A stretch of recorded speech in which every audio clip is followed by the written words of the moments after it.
Hello friends, Heidi here from Rain Country. God is good all the time, and I'm here to do a new video on my herb infused healing oil, which I then turn into a salve. And so this is an updated video to my old one, as since I do some things a little bit differently now. And I just want to show you how easy it is to make your own herb infused oil, first of all, as well as the herbs that I use, and give you some options. Now, please keep in mind that even though I use several herbs in these kinds of oils, you can just select one, whatever is the easiest for you to obtain, or according to what works best for you, you're not allergic to, don't have any reactions to, etc. So what this is I always, when it comes to this, I always start off with the oil infusion, that once it is done, I then turn it into a salve. Because in this particular case, while there's some things like my joint and muscle rub, I prefer to keep it in the oil form. You can turn any of these oils into a salve.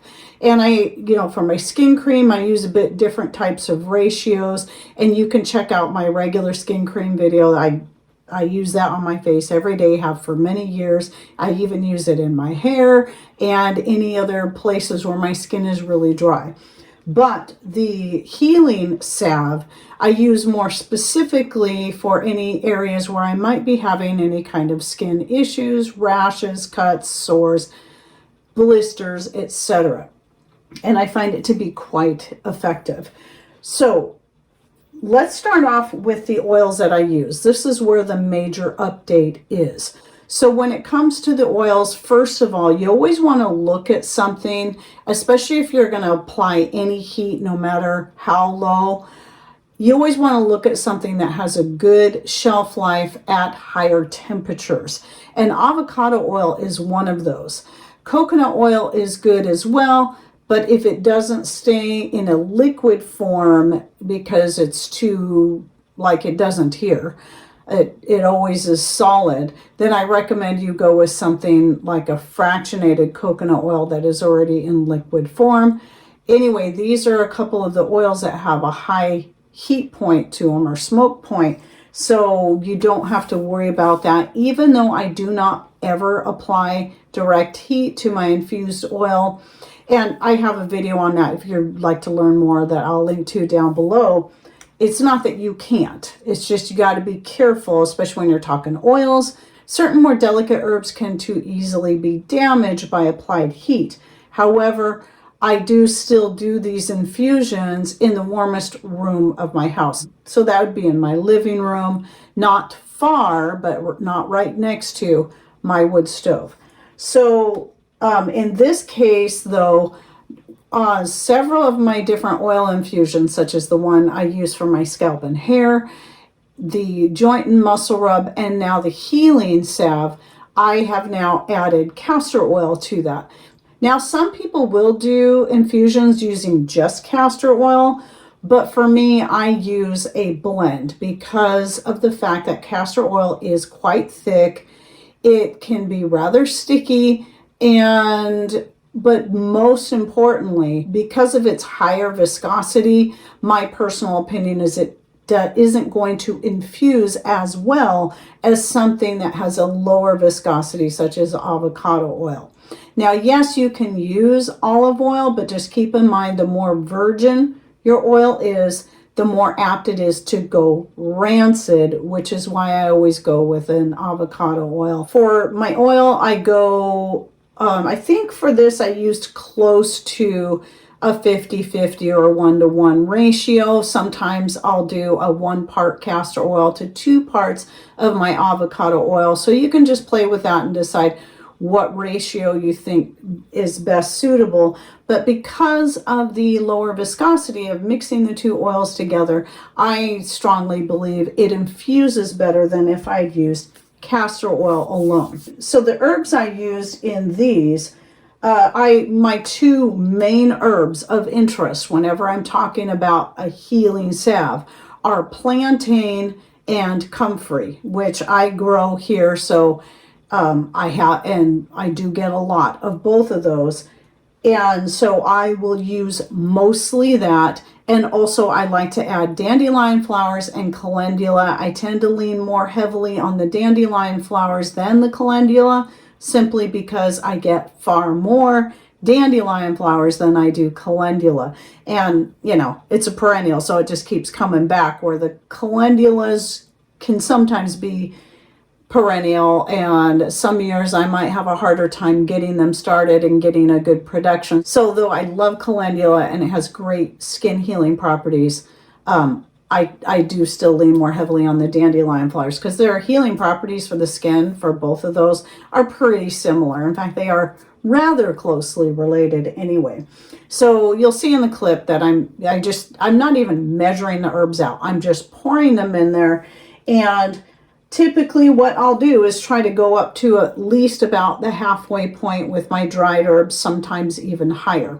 And it is important, by the way, that whenever you're infusing oils, that you always use dried herbs. It doesn't matter what kind of oil it is, it should always be dried herbs. This is also going to help prevent rancidity and that possible rarity of botulism. Rancidity is far more likely to happen in anything fatty like your oils than botulism. So, you know, not that you should be afraid of it, but if you are afraid of it, dried herbs are still going to be your best option. Now, when it comes to tinctures, extracts, though I still, most cases for my medicinal extracts, I'm still using dried herbs. There are some I use fresh herbs for, especially with my rosemary extract. I always go with fresh on that one. So anyway, I fill that up, and then at that point, I just start pouring the oils over. Now, you can pre-mix the oils first if you're using the combination of the castor oil and the avocado or grapeseed or whatever other oil you want to use. You can pre-mix them. I just dump them in there right over the top of the herbs and just kind of eyeball it. And then what I do is I stir it in, put the cap on, shake it up really well, and then let it sit for a minute. And then what you'll find is that the oil will start settling into all the little air gaps in there around the dried herbs, and you should be able to top it off with more oil. So since in this case, actually this is the recent one, this is the one I made they look exactly the same, so it doesn't matter.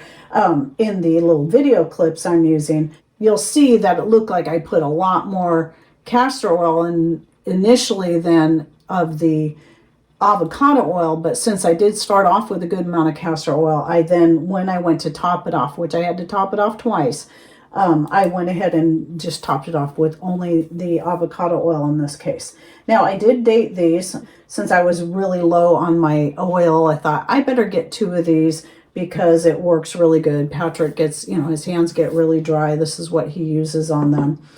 And so at any rate, now when it comes to the infusion time, like, some people under that video that I linked to, were talking about how some people will even use like a slower cooker on just a keep warm setting, which means it's just warm. It doesn't get the herbs too hot. But if anybody does use any kind of heat, apply any heat, use any heating pad or whatever, please let us know down below how long you let those infuse. Since I use no applied heat, just because I prefer to stay on the safe side and because I'm always staying well ahead on my oil infusions, I never let these infuse for anything less than 2 months. In fact, I've come to the point where even that is way too short. So now my minimum is more like 6 months to a year. The longer the infusion, the stronger it will get. And then at that point, you can strain out. I just use a stainless steel strainer over a glass measuring cup and just strain through that. And a lot of people have some different ideas of what you can do with those herbs. I tend to just burn them. They work really good for fire starters, by the way. So sometimes I'll even save them in a bag. And then when I need a fire starter, I just reach in and grab a handful and throw them in there, and they really get my fires going. And, some people talk about adding them to their homemade soaps or just using them as body scrubs as is. So plenty of things you can do with those herbs. So now let's talk about the salve making. I didn't think to get any clips of me actually doing this, so the best I can do is see if I can take my old video and add a little bit in there. But in this case, I always use a scale. And so I put my measuring cup on the scale first, and then make sure at that point, that is when I turn it on, because once it's, then it will turn on at 0 with the measuring cup on there. And for the salve, I use a higher ratio of oil, of my infused oil, than I do for my skin cream, so I can get more of those healing benefits. The total amount when I'm done mixing all the ingredients for the salve will be 16 ounces. So what I start off with is 12 ounces of the oil, 2 ounces of beeswax, and 2 ounces of shea butter. That could also be mango butter or even cocoa butter if you prefer. I do find cocoa butter is more apt to pill up over shea butter, and so that's why I tend to like to go with shea butter or even mango butter over cocoa butter. In this measurement, what we're looking at, if you're wanting to break it into ratios so you can get a better idea of how to break it up and make smaller amounts or bigger amounts, is I'm doing 1 part shea butter, 1 part beeswax, and 6 parts of the infused oil. Or you can just do the math the other way. So, okay, if I want to make a smaller batch, then just also reduce the amount of ounces. So you can do 1 ounce, 1 ounce, and 6 ounces. And just half that, and then you're just making a total of 8 ounces of your salve. So with the 16 ounces, I found I can fill, almost fill 3 of the half pint jars.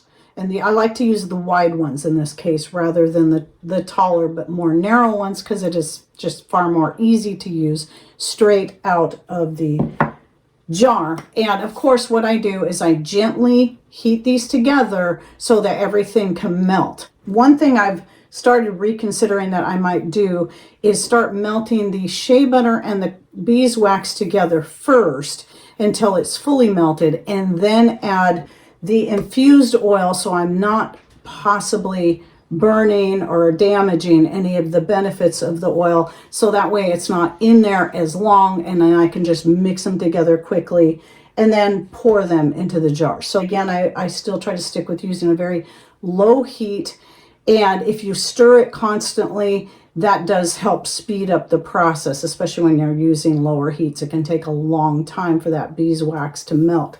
Again, the salve works great for us. And some other options for herbs that you can use would be marshmallow leaf, self-heal.